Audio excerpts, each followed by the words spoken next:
Listen, there's a reason why I've been dodging Nick Brana. I honestly don't want to I don't want to end up getting into a big fight with him and then hurting his efforts at growing his People's Party thing.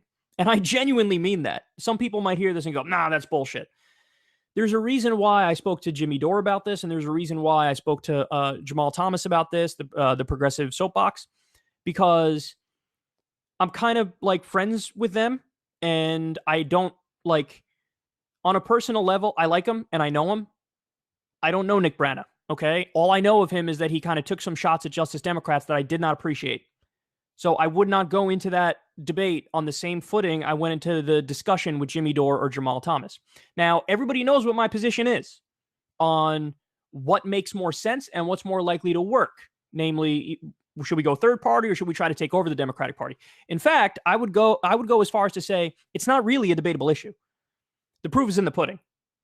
There's been 0 Green Party people elected in Washington, D.C., 0 independents, 0 of any of the 32 third parties that we have. And there's already 7 Justice Democrats in Washington, D.C., and already 13 or 14 that are endorsed by one or another of the progressive groups like Our Revolution, PCCC, Justice Democrats, so on and so forth. So I don't really find it a debatable issue anymore. So everybody knows my position, and I'm going to leave it at that. And I genuinely wish Nick Brana the best in growing his People's Party thing. And I just want him to, as he grows the People's Party, don't take shots at Justice Democrats. That's all I ask of him. That's it. And I'm not going to step on him. I really do wish him all the luck in the world, because I'm sure whatever candidates he would run are candidates where I would probably agree with them on the issues. So I'm not going to take shots at his candidates. I'm just not. I'm probably going to agree with them on the overwhelming majority of their positions. So I wish him the absolute best. But just all I would ask him is don't take shots at Justice Democrats as you build your People's Party, because that's fucking bullshit. Because you're undercutting people who agree with you on the policies, because I think he's more married to the purity of the method than the purity of the outcome. And that pisses me off, to be honest. If they do legalize it, yeah, I'll give it a shot again, even though I'm usually paranoid when I smoke it. I see like a lot of, like, there are plenty of people on the left who will actually try to confront them on the grounds of the social justice warriors and be like, no, you're wrong, and the social justice warriors are right. And they debate them on those points. My approach has always been, and it's my approach because I actually believe in this, I actually think that a lot of the stuff they say about social justice warriors are right.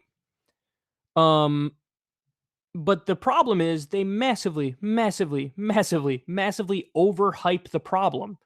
They make it seem like the number one issue in the country is kids on college campuses with blue hair who are deplatforming Ben Shapiro. And the reality is, it doesn't happen as much as you think it happens. What do you think of the Syrian withdrawal? Do you think that it is unquestionably a good thing? I found it infuriating that Jimmy Dore's comment section was nothing but Chomsky bashing. I saw that video where Jimmy spoke about what Chomsky's position on it was, and I thought that Jimmy's comments were actually really, really good. Oh!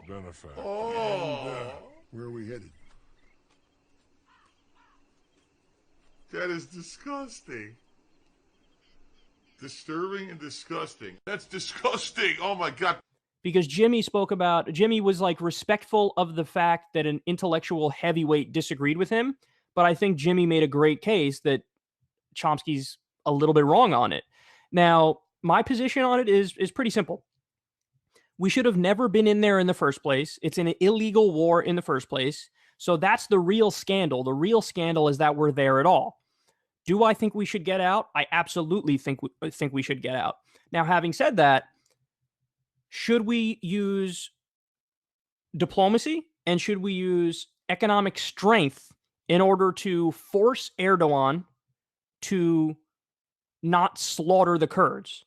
Absolutely. So this is why you need strong leadership. You need to do the right policy positions. Again, I think getting out of Syria is the right position. Obviously, I think it's the right position. But you also need to have smart people who can work behind the scenes, who can basically force Erdogan to not do anything like go after the Kurds. And what I would do is I would definitely help the Kurds out, give them humanitarian aid. We have given them military aid to this point because they were fighting ISIS for us. But you also, listen, I know people don't like to hear this, but you have to work with the Syrian government too. You work with the Syrian government, you work with the Kurds, And then you basically put diplomatic and economic pressure on Erdogan, and you say, hey, listen, you're not getting a $3.6 billion weapons deal if you go after the Kurds. And the second you do go after the Kurds, we're going to sanction you, and we're going to come after you. We're not going to let you do it. You're not going to get away with that. So there are ways that you deal with that stuff behind the scenes. I think Chomsky's concern about the Kurds is legitimate. I absolutely do.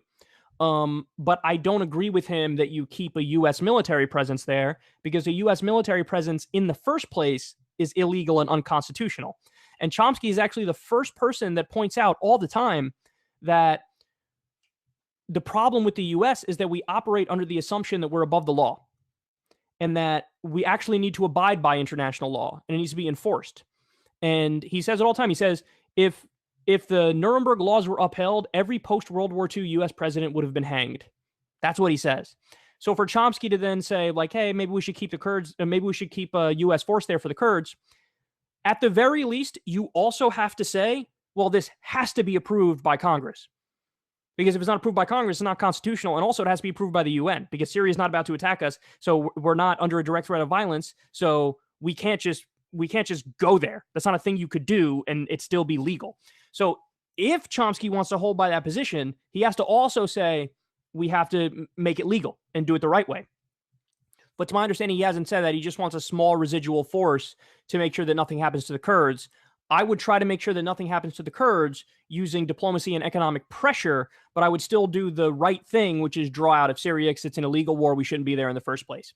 But yes, anytime you disagree with somebody like Noam Chomsky, you have to come correct. And I don't dispute that many commenters were probably flippant in disagreeing with Noam Chomsky. But I think Jimmy was actually very nuanced in his disagreement with Noam Chomsky in that video. And I happen to agree with Jimmy on this one and not with Noam. I'm happy that Florida election issue between you and Farron Cousins appears to be settled. I like you both. Yeah, I think it was a case of friendly fire. I do. Yeah, he thought that I was like literally anti-Gillum when I just wasn't. In fact, on the day of the election, I tweeted, "Hey, good luck to all the Justice Democratic candidates and all the solid candidates who aren't Justice Democrats." And I did a list. And on that list included all these wonderful candidates. And I still missed some, but here's who made the list. Andrew Gillum made the list. So even Beto O'Rourke made the list. And listen, even though we've been going after O'Rourke like aggressively since we're now talking about the 2020 Democratic primary, you have to understand, in the context of him running against Cruz, all of us still supported O'Rourke. All of us would have gone out to vote for O'Rourke, even though he's a centrist, basically. But him versus Ted Cruz, are you fucking kidding me? That's a no goddamn brainer. It's not even close. I'd vote for Beto a zillion times over Ted Cruz. So, and it was the same with Gillum. Even though I had concerns about Gillum changing his strategy, and I was really disappointed by that, because he seemed like the real deal with Bernie, and he was going to be, a hardcore committed leftist, and then he sounded more centrist in the primary. The reason I added him to the list of candidates who I support, who I wish luck to, is because it's not even close between him and fucking Ron DeSantis. Are you kidding me? So I think that as soon as Farron Cousins knew that any criticism I had of Gillum was constructive, and I obviously still supported him, I think that's when he actually felt bad. And he was like, I'm sorry, man. So, and he publicly apologized. So yeah, it's all good. It's all good. No worries. I mean, sometimes friendly fire happens, man. No big deal. I'm sure I've done it to others as well. Since we just hit 500 million views, it's okay to do a little bit of sucking of my own dick. Could you please confirm you will primary Chuck Schumer? You could totally win. Yeah, so I touched on this a little bit earlier. I'm not going to confirm it. My new rule of thumb is I would only run for office if I really do feel like, oh my God, things are getting so bad, and I feel like I have no choice. I have to do it because I feel compelled to do it, because it's like a public service, if you will. That's the only time I'd ever run for office. Now, in terms of Chuck Schumer, I'm not kidding when I say, and a lot of people will, like, if anybody in the establishment media heard this, they would laugh so much. They would endlessly laugh. But I honestly believe if I ran against Chuck Schumer, I would win. I honestly believe that. He would outraise me 10-1, and I would Ocasio-Cortez his ass. I would beat him. Because here's the thing. Actual people like me. He's got a lot of Wall Street cash, which is why I call him Wall Street Chucky. But He doesn't have the people. He's got name recognition and he's got money. I would campaign my fucking ball sack off. And I already know my strategy. I know what I would do and I know how I would win. You know where I would win? This is ironic, by the way. I would win upstate New York, all of upstate New York, I would win. Okay. And I would win the middle class and poor areas in New York City. That's where I would win. Well, you know, I've won millions of votes more than Ted, and, you know, the votes do matter, but millions of votes. I've won many, many states more than Ted. I think I'm up to 22 or 23, and he's at like 10 or something. And I'm doing very well, and I think we're going to have a surprise tonight because I see this, and even in the diner, they're going around and they're interviewing the people, and everybody likes Trump, and I'm very happy. I love these people. But favorite diner now. We're doing really well. I don't know how all these people got here, but believe me, I promise I didn't do it. But they like Trump. I think we're going to have a great day. I've worked hard in Wisconsin. A friend of mine lives here. He says, you'll win the state if you come here. Well, I've really been here a lot and made a tremendous amount of speeches, and everything is sold out. And, you know, yesterday we had one where we had 5,000 people that we couldn't get into the hall. And so there's something going on, and it reminds me very much of New Hampshire, which I won, and also South Carolina, in terms of the energy. It's amazing energy. Well, But I would win everything in upstate New York, and I would win all of the middle class and poor areas of the city. But I think I would get the turnout necessary in order to defeat Chuck Schumer. So if I were to run, I would win. Now, a lot of people are laughing at that, but I 100% mean it. Now, having said that, am I going to run? I don't want to run. The only time I would ever run is if I feel like I have no choice, but I like really, really, really have to run. Yeah, well, I mean, I used to be a lot more engaged in that sense, but I had some conversations with some other people who kind of do a similar thing to what we do. And we've all kind of come to the conclusion now that we're literally driving ourselves crazy if you really take in all the criticism, because there's going to be some of the criticism is going to be legitimate and it's going to help you improve. But there's a lot of the criticism that is just not legitimate at all. And what happens is they strawman you and what you believe. And then you read that and you're like, well, that's not right. I don't even believe that. And they're telling me I believe that. And then it's like, you want to fix it, but then you're like, what am I going to do? Waste my time? No matter what I say to this person, they're going to just assume that I'm not being honest, or I actually do believe the thing that they said I believe. So, you know, it honestly is not good for mental health if you dwell on all of if people pile on you and you go through negative comments. So, you know, I'm at the point now where I can't bring myself to be like Noam Chomsky. Noam Chomsky answers every single email that he gets from everybody around the world. And I sit there in awe of him. Whereas me, I'm the opposite. I'm a lot more like a weirder recluse now. Like I'm more like Tiger Woods, who hasn't said hi to anybody who's not in his inner circle since 1997.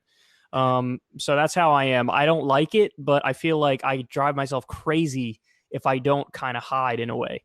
There's no way around it. You have to harden yourself, man. It really is. We're literally driving ourselves crazy if you really take in all the criticism. I would beat your fucking teeth in.